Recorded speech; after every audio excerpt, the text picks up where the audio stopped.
Nifty IT लेकर आइए ज़रा स्क्रीन पर। आज निफ्टी आईटी की फिर सुस्त शुरुआत हुई, लेकिन जैसा फ्राइडे को देखा था हमने, सेकेंड हाफ में शानदार रैली। इनफैक्ट आज भी निफ्टी को सेकेंड हाफ में सपोर्ट निफ्टी आईटी से मिला है। बैंक निफ्टी स्ट्रांग रहा है, लेकिन एडेड गेंस निफ्टी आईटी की वजह से मिले हैं। अब चौथी तिमाही के नतीजों पर बाजार की नज़र रहेगी, जहां आईटी कंपनियां अर्निंग्स की शुरुआत करेंगी। इस बार ऑब्वियसली चौथी तिमाही के नंबर्स के साथ साथ FY26 की गाइडेंस को लेकर भी नज़र रहेगी। इन्फोसिस गाइडेंस देता है, ध्यान रखिएगा। बाकी कंपनियां, TCS एक जेनरिक आउटलुक देता है, कुछ और कंपनियां हैं जैसे HCL टेक, वो फुल ईयर गाइडेंस देते हैं। CLSA ने एक रिपोर्ट निकाली है इसके आउटलुक पर, IT सेक्टर के आउटलुक पर। दीपाली के पास चलते हैं, जानते हैं क्या कह रहे हैं उस रिपोर्ट में। दीपाली, गुड आफ्टरनून, बताइए। आईटी को लेकर सीएलएसए का व्यू पॉजिटिव है और सीएलएसए का मानना यह है कि जितनी भी नेगेटिविटी थी, अनसर्टेनिटी थी डिमांड आउटलुक को लेकर, डील्स रिन्यूअल को लेकर, नई डील्स को लेकर, वो मौजूदा लेवल्स पर अब प्राइस्ड इन हो चुकी है। इनफैक्ट जो इतना सारा पेसिमिज्म हमने आईटी स्पेस में देखा है, वो इसलिए देखा है कि कहीं ना कहीं डर था कि अर्निंग्स कट आ सकते हैं और इसीलिए गिरावट देखने को मिली है। और इनफैक्ट इस साल की शुरुआत से लेकर अब तक यानी वाईटीडी परफॉर्मेंस देखें तो निफ्टी के रिटर्न्स तो पॉजिटिव हो चले हैं, लेकिन निफ्टी आईटी अभी भी 13.5% नेगेटिव रिटर्न के साथ ट्रेड कर रहा है इस रिकवरी के बावजूद भी। तो यहाँ पर अब जो नेगेटिव एनवायरनमेंट था वो प्राइस्ड इन होते हुए दिखाई दे रहा है इन लेवल्स पर, ये सीएलएसए का मानना है। हालांकि सीएलएसए ने कहा है कि ऐसा कुछ नहीं है कि बहुत ब्राइट स्पॉट्स इस बार के अर्निंग्स में दिखेंगे। मानना यह है सीएलएसए का कि जो डिस्क्रिशनरी स्पेंड है वो 1 से 2 क्वार्टर तक पोस्टपोन हो सकता है, इस तरह की कमेंट्री मैनेजमेंट की तरफ से आ सकती है। रिटेल और मैन्युफैक्चरिंग दो ऐसी पॉकेट्स रहेंगे जहां पर डायरेक्ट टैरिफ इंक्रीज का इंपैक्ट देखने को मिल सकता है। साथ ही FY26 के लिए जो constant currency revenue growth estimate है, वहां भी 3 से 4% का डिक्लाइन एक्सपेक्टेड है इस बार के अर्निंग्स में।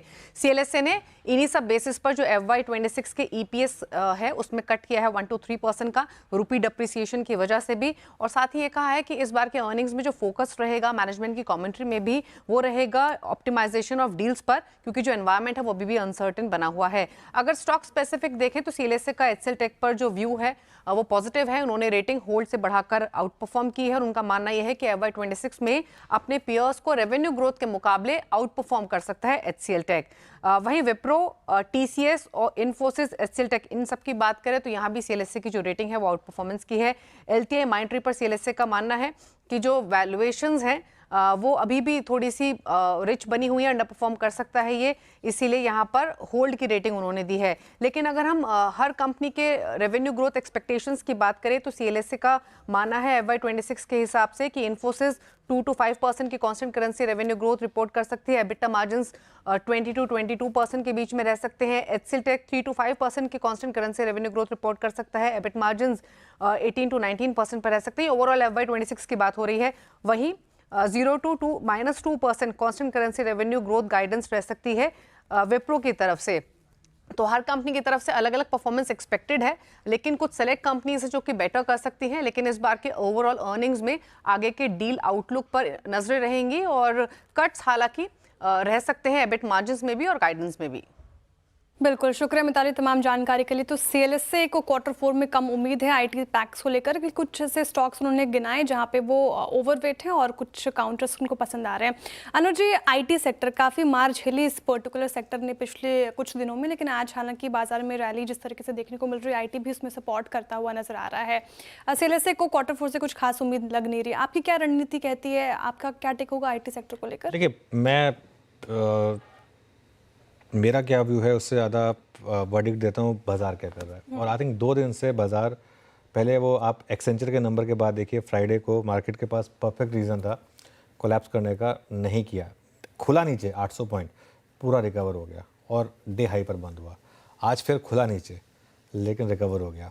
आई थिंक हम एक स्टेज पे पहुंचते हैं जहां पर आप, जैसे हमने आई थिंक पिछले हफ्ते एक बात की थी कि एक स्टेज आएगी जिसमें आईटी मंदी को प्राइस इन कर लेगा। उसके बाद अगर मंदी आ गई तो प्राइस में, अगर मंदी नहीं आई तो बहुत ही अच्छी चीज़ है। खैर जो भी है, अब जो यहाँ पर कंपनीज आकर बोलेंगी उसके बाद आई थिंक बहुत कुछ उसके ऊपर डिपेंड करेगा और फिर आई थिंक एक फ्रेश व्यू लेंगे।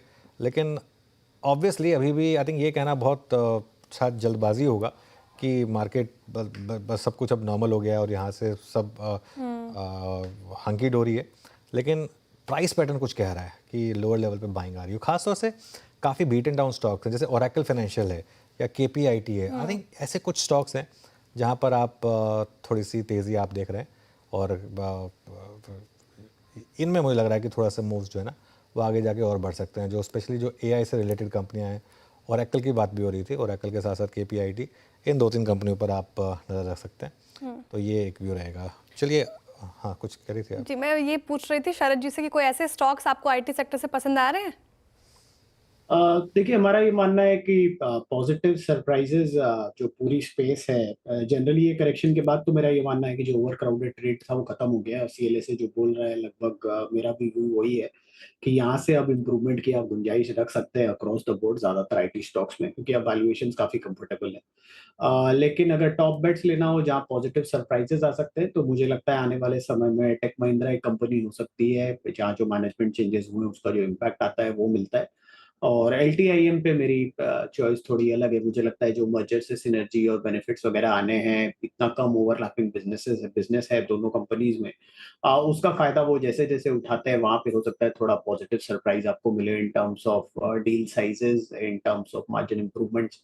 तो मुझे लगता है ये दो कंपनीज हैं वेल नोन फ्रंटलाइन कंपनीज में जहाँ थोड़ा पॉजिटिव सरप्राइज हमें आने वाले समय में मिल सकता है। ओके, चलिए आगे बढ़ते हैं।